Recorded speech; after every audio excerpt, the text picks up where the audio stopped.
Good morning, Bryte Church. It's a pleasure to be able to devote this time in the morning to blessing you with the word today. I wanted to ask you a question. How present are you in the current moment?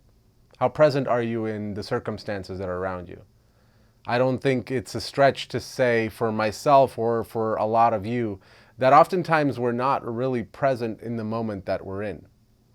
And I wanted to start this devotion a little bit differently. I wanted to ask you two questions. Two questions that maybe you'll be able to write down the answer to for yourself just as a memory. Maybe it's something to think about. But I wanted to ask you, what will you miss about this time? What will you miss about the time of the quarantine? And the second question is, what are the things that you're going to regret about this time? Things that you didn't get to do, things that you didn't get to finish. See, these things might be funny questions to ask in a time like this.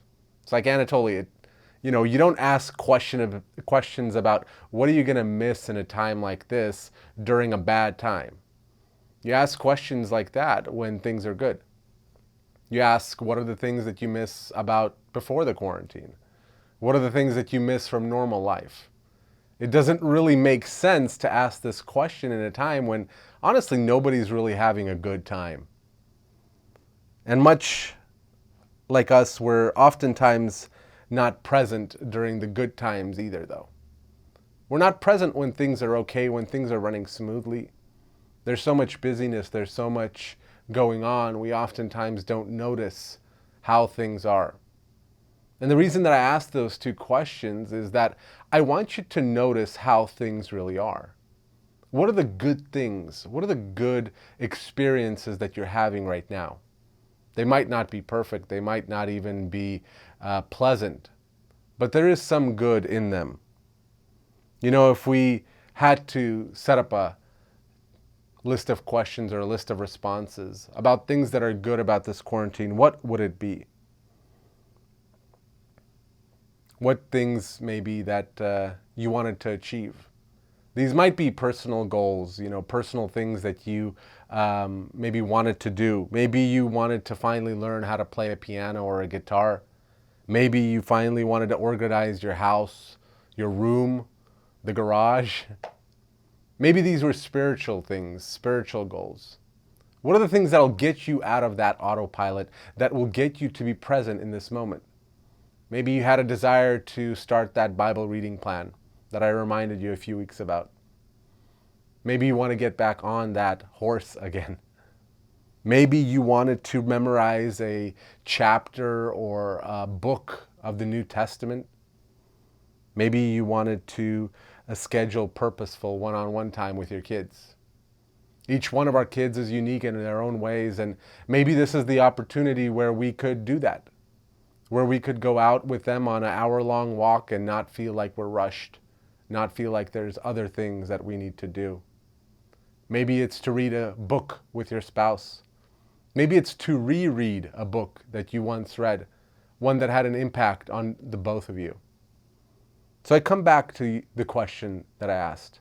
What will you regret not doing during this time? What is the thing that you'll think about a month, 2 months, a year later and say, you know what, this was a great opportunity that I missed.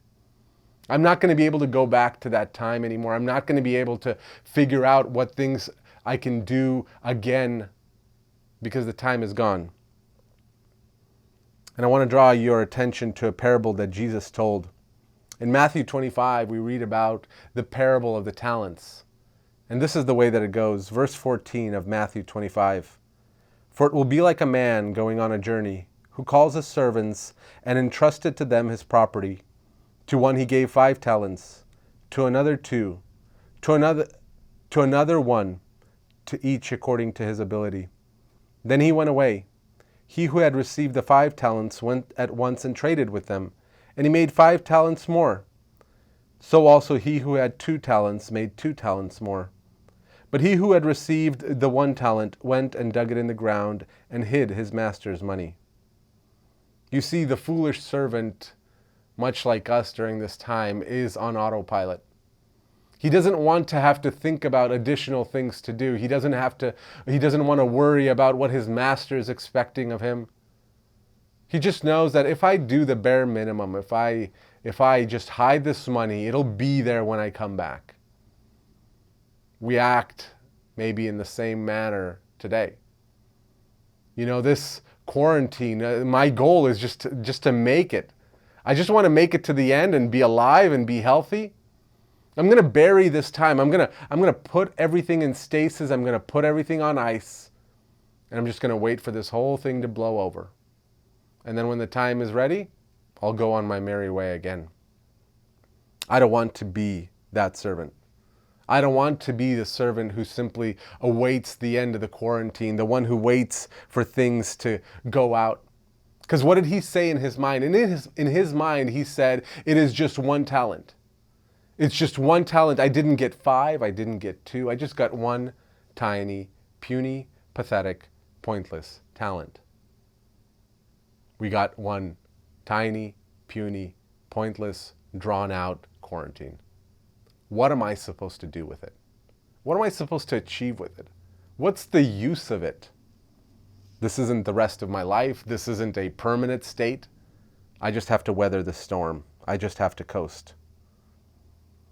Do you even realize that you're in the same exact circumstances as a servant?